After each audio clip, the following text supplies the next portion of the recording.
તાર દીકરી તારા વાળ કપાવવાના નહીં, સ્ત્રીઓએ વાળ કપાવવાની તાર ઘરમાં, હા માં. આંખમાં કાજલ નાખવી નહીં, કાળા કપડાં પહેરવાની, કાળો ચાંદલો માંડવો નહીં. હા માં. જો જ્યારે જો હું તમને એક તો વાત સ્વાભાવિક એક વાત કરું છું, જો તમે કરશો ને એટલે 4 દિવસમાં તમારા ઘરમાં દવાખાનું એનું પૂરે છે. હા માં. એટલે શું તમે આયા તાર જ મેં કીધું કે આ કાળા કપડાં કેમ આયા, હા માં. એટલે એટલું તમે મનથી નક્કી કરો અને એટલું તમે હોય જો તમારે પાસે ઘરમાં પડ્યું હોય તો એને કોકને આપી દેજો, રાખતા હા માં. હા. નહીં. અને આ વસ્તુ તમે બંધ કરશો એટલે તમારે બધું જ સારું થઈ જશે. હા માં. તમારા દેવ તો રાજી છે પણ દેવને નહીં ગમતું ને.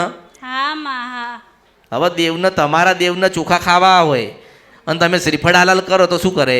હા માં. યાર આ શ્રીફળ કેટલા ખાવાના, કોઈ દાડો સારું તો હાલો એમ કહ્યું. હા, હા. અને યાદ માં, રાખજો. એક મારું બહુ મોટું કામ થયું માં તમારી માનતાથી. મારો દીકરો છે આ બહુ ટેન્શન કરતી હતી, બહુ રડતી હતી કે માં એને ભૂલ કરી હતી, એક્ઝામ આપવા બેઠો ને ત્યારે નંબર નાખવામાં ભૂલ કરી હતી, એની લીધે પેપર નહોતો કરી શક્યો. તો માં હું બહુ જ ટેન્શન કરતી કે માં મારે ક્યાં ભક્તિમાં ક્યાં ખામી રહી ગઈ કે માં તમે રોક્યો નહીં એને. તો માં તમે મને સપનામાં આવ્યા ને એવું કીધું હતું કે ચિંતા શું કામ કરે છે, થઈ જશે. પછી માં મેં આખું વર્ષ તમારી ભક્તિ કરી અને માં એને અત્યારે બીજે મેડિકલ કોલેજમાં MBBSમાં એડમિશન થઈ ગયું છે માં. તો માં હું તમારો શણગાર લઈને આવી છું.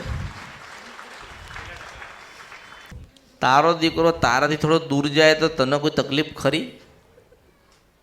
માં ના, તમે મોકલો તો મને વાંધો નથી માં. સારું.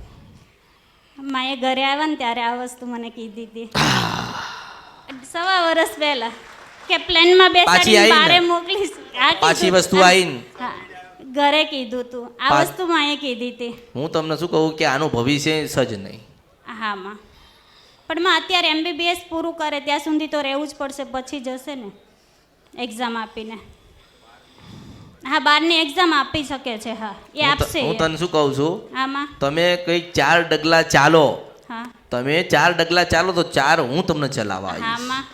તમે કંઈક વ્યવસ્થા તમારે તૈયારી તો કરવી પડે ને કે આ દેશમાં મારા દીકરાને મોકલવો છે ને એનું ભવિષ્ય સુધરે હા માં. અને સારી જગ્યાએ ભણવા જાય ને સારું જીવન જાય. હા માં. તમારો એવો ભાવ છે તો 12 મહિના કે 6 મહિના પહેલા હું તમને મળીને મેં તમને કીધું કે ભાઈ આને તમે મોકલો, એનું નસીબ અહીંયા નથી, અહીંયા એનું મગજ નહીં ચાલે, હા માં. એના બીજી ધરતી બોલાવે છે ને આ ભાઈ જઈ શકતો નથી એટલે આગળ નહીં વધા.